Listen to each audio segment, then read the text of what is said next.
이제 중간에 또 강연 시간이 있어가지고 강연하고 나서 다시 또 토론이 이어지거든요. 그래서 이제 그 토론 시간 아까 이제 좀 말씀을 미리 드리려고 그랬는데 그 토론 시간까지 또 안 계시고 가실 수도 있어서 밤늦게까지 계실 건가요? 네, 그래서 제가 오늘 꼭 좀 이제 이런 논의가 진행되는 과정에서 제가 꼭 좀 말씀드릴 게 있어서 마이크를 잡았어요.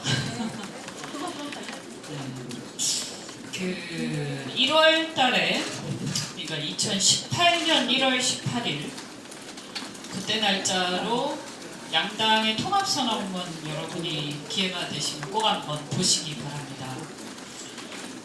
그래서 양당의 통합선언을 할 때 통합선언문을 만드는 과정, 그리고 또 통합선언이 이루어지기까지 교섭을 한 당사자로서 제가 그래도 분명하게 좀 이거는 팩트를 말씀을 드려야 될 것 같아서요. 그래서 당시에 이제 통합선언문을 비롯해서 통합선언의 이제 내용은 저랑 그 다음에 이제 더 직접적으로는 전 최명길 전 의원, 그리고 이종원 전 의원, 이렇게 해서 저희가 드래프트를 했습니다. 그래서 분명히 우리는 중도 보수 정당을 지향을 했습니다. 그래서 그 중도 보수 정당을 선언을 하고 거기에 이제 뭐 합리적 중도와 개혁적 보수의 결합, 이렇게 이제 얘기를 했죠. 그렇게 하면서 그 이후에 아마 이제 모 일간지에서는 새로운 중도 보수 정당의 탄생을 굉장히 환영하는 그런 사설도 실린 걸로 제가 기억을 하고 있습니다. 그리고 이제 그때 우리가 극복하고자 하는 대상이 뭐였냐면 낡고 부패한 기득권 보수와 무책임하고 위험한 진보를 극복해야 한다, 이런 얘기를 했었는데요. 무슨 의미냐 하면 진보 세력은 어쨌든 이제 우리가 일반적으로 프로그레시브라고 할 때의 진보라는 의미와 달리 대한민국의 진보 세력은 굉장히 무책임하고 위험한 세력이다. 그래서 헌법적 가치, 자유민주주의와 시장경제, 또 민주공화정의 원리, 또 자유민주적 기본질서에 입각한 통일, 이러한 가치를 쉽게 무시하고 이것을 위협하는 그러한 정책들을 마구 진행하고 있는 그런 세력이기 때문에 이 대한민국의 진보 세력이 굉장히 위험하고 무책임하기 때문에 이것은 우리가 타파해야 할 대상으로 생각을 했습니다. 그리고 반면에 사실은 그러한 어떤 건국 이념이나 헌법적 가치를 지키는 것을 사실은 기존의 대한민국의 질서를 지키는 것이기 때문에 그것을 우리가 이름 보수 세력이라고 말할 수 있을 텐데, 보수라고 말할 수 있을 텐데, 불행히도 이제 그 당시 우리가 판단할 때 기존의 보수 세력이 굉장히 기득권에 연연하고 도덕적으로 비판받고 있었기 때문에 이러한 부패하고 낡은 기득권에 연연하는 보수 세력을 우리가 극복해야 한다. 그래서 우리가 자유한국당의 대안이 되자, 그것이 우리의 처음에 통합할 때 취지였습니다. 그래서 사실 여러분 기억하시겠지만 많은 보수가 바뀌기를 바라는 많은 국민들이 기대를 우리에게 했었고요. 일시적으로 지지율이 굉장히 올라갔었죠.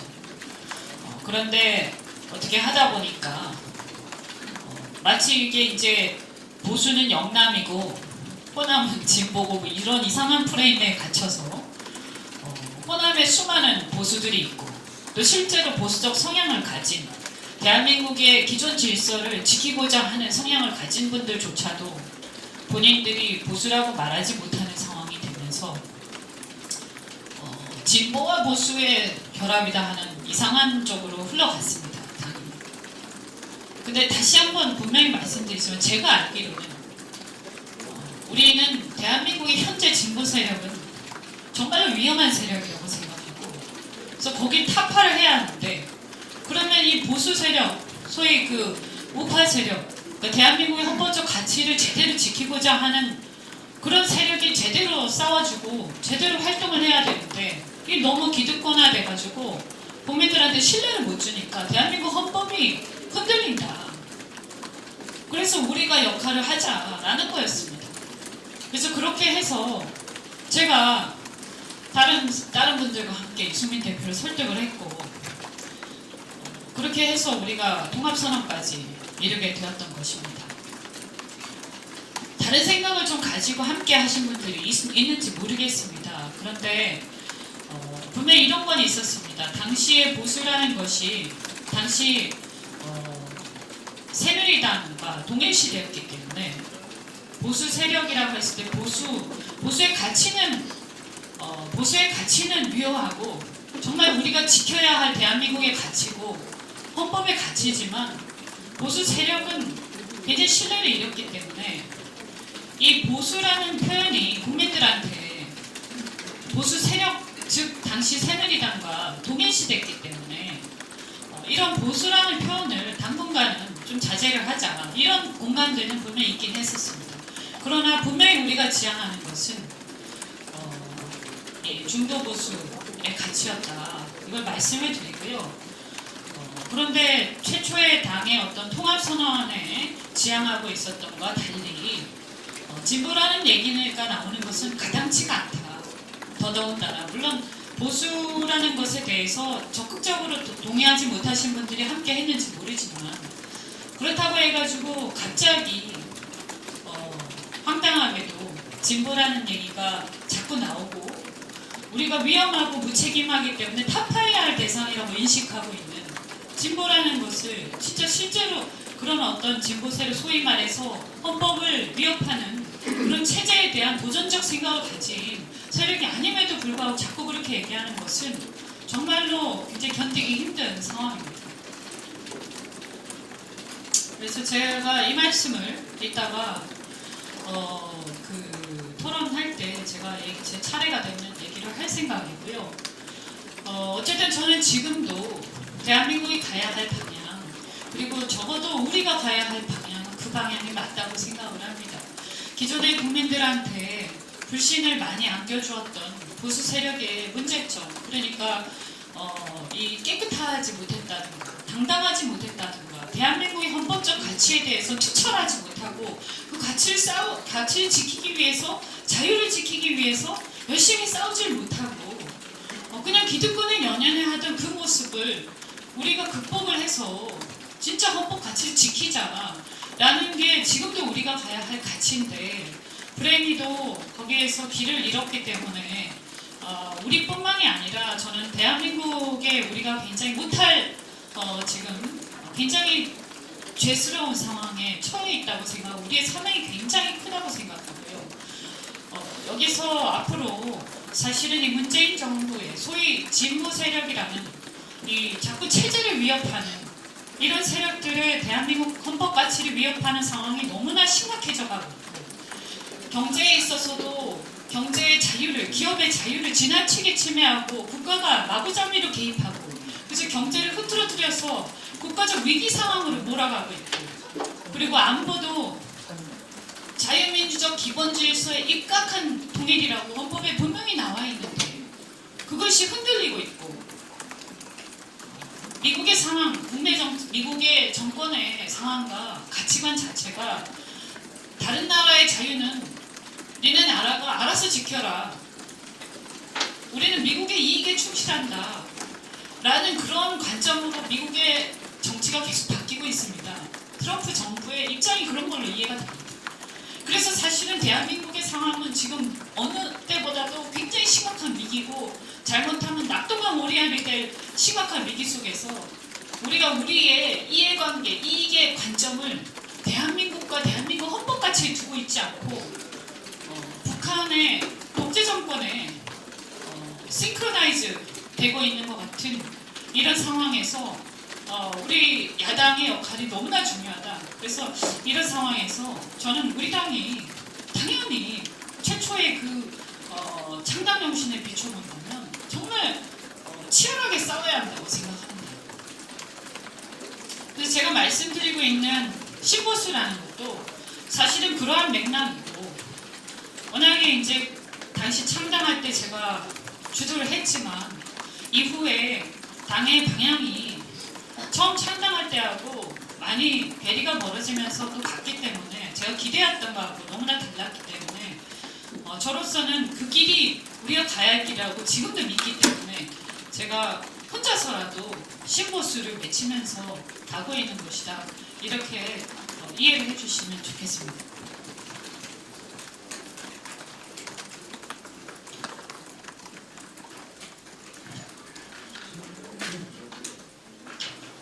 지금 한국당하고 그 보수 경쟁이라는 측면에서 보면 한국당을 대체하실 겁니까? 뭐 하나 있는 거죠? 지금은 둘 다 안 되고 있죠. 지금 사실은 이제 경쟁이라고 말씀을 드렸지만 더 중요한 건 가치가 아니겠습니까? 그래서 저는 당의 이익이나 개인의 정치적 이익보다 나라의 이익이 더 우선시되어야 된다라고 항상 믿기 때문에, 때로는 우리가 손해를 보더라도 손잡고 헤쳐나가고 막아야 할 상황이 온다면 해야 된다라고 저는 생각합니다. 그런데 문제는 보완을 하든 대체를 하든 둘 중에 하나라도 되어야 되는데 지금 그것이 전혀 되지 않고 있고, 사실 한국당이 이 야당으로서의 견제 제대로 저는 못하고 있다, 이렇게 생각합니다. 특히 민주당, 그러니까 문재인 정권이 잘못하고 있는 부분에 대해서 지적을 하고 그 부분에 대해서 싸울 때도 이것을 아까 제가 말씀드린 헌법의 가치라는 측면에서 좀 더 차원 높은, 좀 더 높은 차원에서 국민들한테 국민들의 마음을 울리는 얘기를 하지를 못하고 굉장히 일시적이고 그 사건에 대응하는 측면에 좀 집중되어 있다 보니까 그 이슈 자체가 쉽게 죽어버리는, 그래서 지속되지 못하고 우리의 어떤 국가적 과제로 인식되지 못하는 그런 측면이 있습니다, 지금. 그런데 이 부분에서 저는 우리가 정말 진정성을 가지고 자유의 가치, 그리고 헌법의 가치에 신념을 가지고 있는 정치 집단이라면 한국당이 못하는 그런 싸움을 우리가 더 나아가서 제대로 국민들의 마음에 박히게 할 수 있어야 한다고 생각하는데, 그렇게 전달하지 못하고 오히려 어중간하게 싸움으로써 이슈를 죽이는데 한 역할을 하고 있다, 이렇게 인식하고 굉장히 안타깝게 생각합니다. 적어도 한국당을 공격하지 않으시겠네요. 한국당이 잘못하는 게 있다면 비판하겠죠. 금방 말씀드린 것처럼 제대로 못 싸우고 있다, 이런 식으로. 못 싸워라. 제대로 싸우라. 그러니까 싸우는 게, 야당이라는 것은 정부를 견제하는 거죠. 그죠? 국회에서. 견제를 할 때 그것을 어떤 관점에서 견제하느냐가 굉장히 중요하다고 생각합니다. 예를 들어서 최근에 김경수 건에 대해서 견제를 할 때도 왜 저 민주당을 비롯해서 저 운동권들이 사법부의 독립이나 이런 문제들을 뛰어넘어서 저렇게까지 하는가, 그리고 그들이 생각하는 촛불의 혁명이라는 뜻이 무엇인가, 혁명이라는 게 그들이 생각하는 혁명의 뜻이 무엇인가 라는 것에 대해서 물어야죠. 캐물어야죠. 혁명이라는 것은 체제 변혁을 말합니다. 그러면 민주당이 생각하는 혁명이란 지금의 헌법 가치와 체제가 바뀌는 것을 의미하는 것인가, 캐물어야죠. 확인을 받아야죠. 왜냐하면 우리 가치를 지키는 사람들이니까. 그런데 정치라는 건 그런 거 아닙니까? 그런데 그런 면에서 제대로 국민들한테, 적어도 헌법의 가치를 중요하게 생각하는 국민들한테 어필하지 못하는 측면이 분명히 있습니다. 경제 측면에서도 소득주도 성장, 결과적으로 어땠다 하는 것도 중요하지만 제일 중요한 것은 경제의 자유를 박탈한 것입니다. 내가 채용하고 싶은 사람이 있고 사업을 하고 싶고 지금 내가 충분히 할 수 있는 능력이 되는데 임금을 얼만큼 이상 올려주지 않으면 하지 말라고 국가가 어느 순간에 강제한 것입니다. 내 자유를 박탈당했습니다. 가슴이 탁 막히는 겁니다. 노동자가 나는 그렇게 많이 받지 않더라도 일하고 싶다. 난 노동하고 싶다. 난 일해서 내 몫을 찾고 싶다. 실업급여를 받는 게 아니라 내가 일을 해서 내 가치를 찾고 싶다. 라고 얘기를 합니다. 그런데 그걸 못 받으면 일하지 마라. 실업급여 받아라. 이렇게 얘기합니다. 국가가. 그리고 그것이 국가가 요구하는 수준이 너무나 높아서 사용자도 근로자도 도저히 맞출 수가 없는 지경이 되었습니다. 누구를 위한 것인지. 이것은 자유의 문제입니다. 자유의 문제. 거기서 억압받는 자기의 자아가, 자기의 자유가 억압받아서 가슴이 막히는 근로자와 사용자가 있는 겁니다. 그래서 그것이 표면적으로 어떠한 결과가 나오고 수치가 어떻게 되고가 중요한 게 아니라 그 자유가 억압당한 사람들이 경제하려는 의지를 사용자도 근로자도 상실한 것. 그것이 대한민국 경제의 현 문제인 것입니다. 그것이 본질입니다. 그래서 자유민주주의가 중요하고 시장경제가 중요한 건데, 그래서 우리의 건국 이념이고 헌법가치고 우리가 지켜야 할, 목숨 걸고 지켜야 할 사항인데 그렇게 설명하지 않고 있잖아요. 그렇게 싸우고 있지 않잖아요. 그리고 국민들을 제대로 대변하지 못하고 있는 것이 제가 볼 때는 보수 가치를 지킨다고 하는 정당의 한계가 지금 보이는 거죠.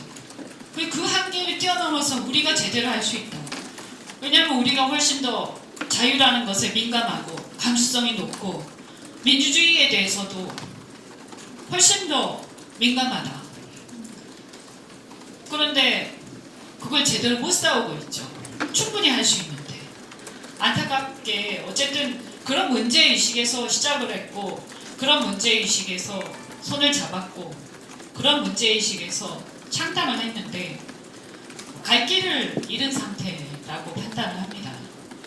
그런데 지금이라도 저는 국민들이 바라는 것은 보수다 진보다라는 표현이 좀 그렇습니다만, 지금 대한민국에서 어쨌든 통용되는 보수라는 것은 기존의 헌법 질서에 충실한 것, 그리고 대한민국에서 진보 세력이라고 통칭되는 사람들은 어쨌든 통일에 있어서도 연방제 통일을 비롯해서 굉장히 헌법의 가치를 뛰어넘는 얘기를 하는 사람들.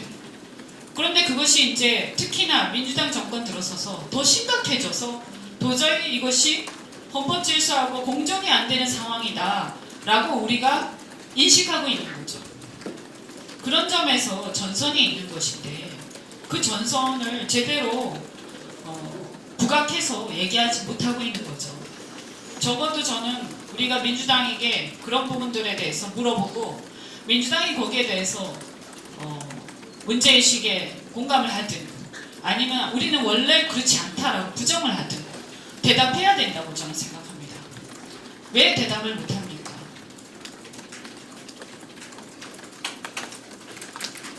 김경수 건에 대해서도 사법부 독립에 대해서 김경수 판결 자체에 대해서 부정하는 것이 아니다 라고 대답해야죠. 왜 말을 못합니까? 문제라고 생각합니다. 저는. 오늘 총 발언 중에서 김동철 원내대표는 민주평화당하고 협상을 해야 된다고 주장했다고, 박주선 대표는 민주당을 대체하고 한국당을 괴멸시키는 것이 우리의 목표가 된다 이렇게 주장했다고 그러는데, 그거는 반대로 입장이시겠네요. 그러니까 이제 거기서 인식에 심각한 차이가 있는 거죠. 처음에 창당 선언을 하고 교섭을 할 때 그분들은 참여하지 않았었습니다. 분명히 말씀드리지만 뒤늦게 합류하셨습니다. 창당 선언 다 하고 교섭 다 끝나고 사실상 합당이 가시화됐을 때 합류를 하셨어요. 당연히 우리가 창당 선언하고 했을 때 한 그 정신의 기본 뿌리는 공감하고 있다고 전제를 하고 다 그렇게 알고 있죠. 그죠? 그런데 지금 다른 얘기를 하시면 곤란하다. 그리고 분명한 것은 쉽게 말해서 그럼 주적이 어디냐의 문제인데, 대한민국의 여야 관계가 분명히 있고 우리 대통령제입니다. 대통령제 국가에서는 여당과 야당으로 크게 나뉩니다. 그러면 우리가 여당과 경쟁자고 야당을 심판하겠다라는 것은 어떤 의미를 말하는 것인가? 그러면 연정을 하자는 것인가? 그것은 대통령제에서 있기도 어려운 구조이기도 하지만 그것은 아예 근본적인 시각 자체가 다른 거라서 그렇다면 합류하지 마셨어야 하는 거 아닌가? 네, 뒤늦게 합류하셨으니까요. 분명히 우리의 통합선언문을 읽어보셨을 거라고 저는 생각합니다. 그러면 계속 상당 선언문에 참여를 안 했다고 말씀을 하시는데 어쨌든 지금 바른미래당 이후에 합류하셨죠. 네, 지금은 같이 있는 거죠. 그래서 지금 우선은 만약에 계속 고집한다면 그럼 의원님께서는 바른미래당이 아닌 한국당과 차라리 같이 해야 된다고 생각을 하시나요? 우리가 창당한 멤버니까요. 이 당이 창당 정신을 지켜가기를 바랍니다.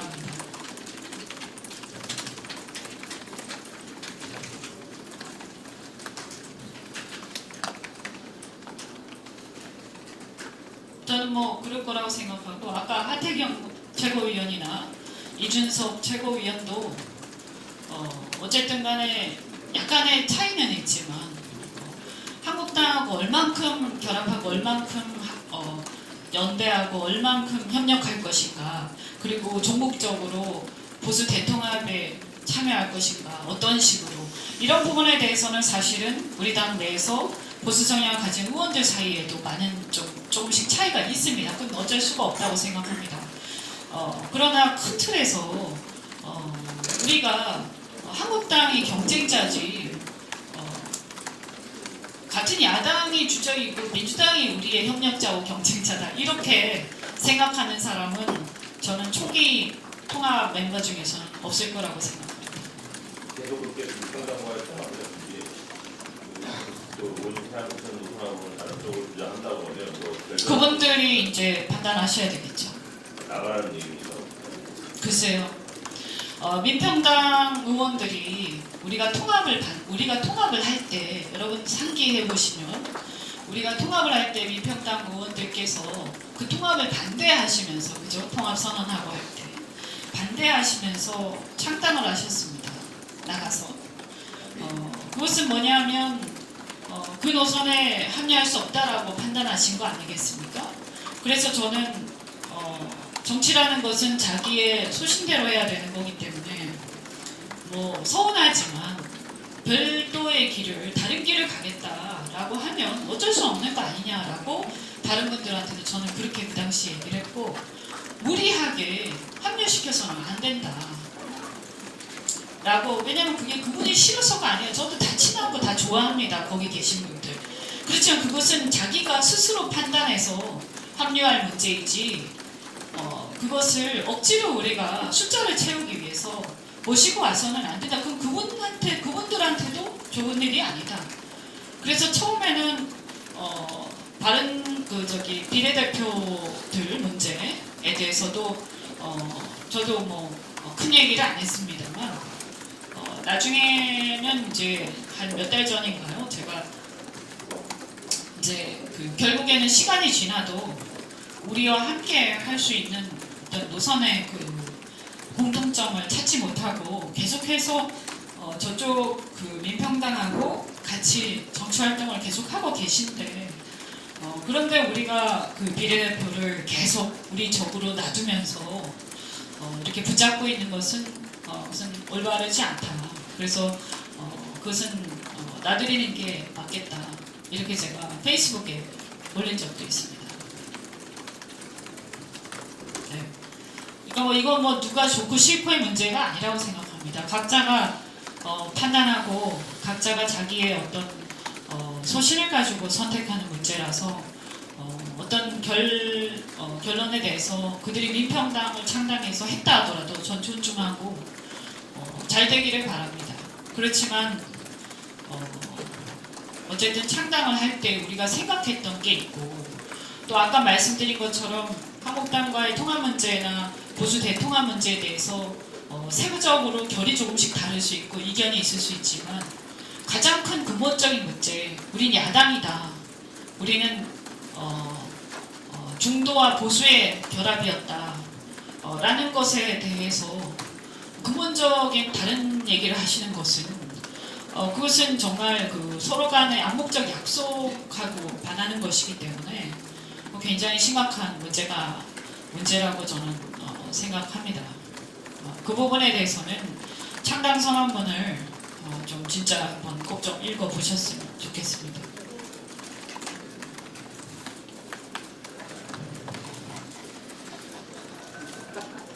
네, 그래서 뭐 그런 게 다 있었기 때문에 굳이 얘기를 안 해도 우리 기자님들도 일종의 보수 진영 또는 우파 진영으로 분류하고 언론사들도 배치를 하신 거고 그렇게 다 취재하신 거고 그래서 뭐 중도 보수라고 굳이 명칭을 붙이기 뭐하니까 보수 야당 뭐 이렇게 이제 통칭도 하신 거 그런 거 아니겠습니까? 제가 볼 때는요.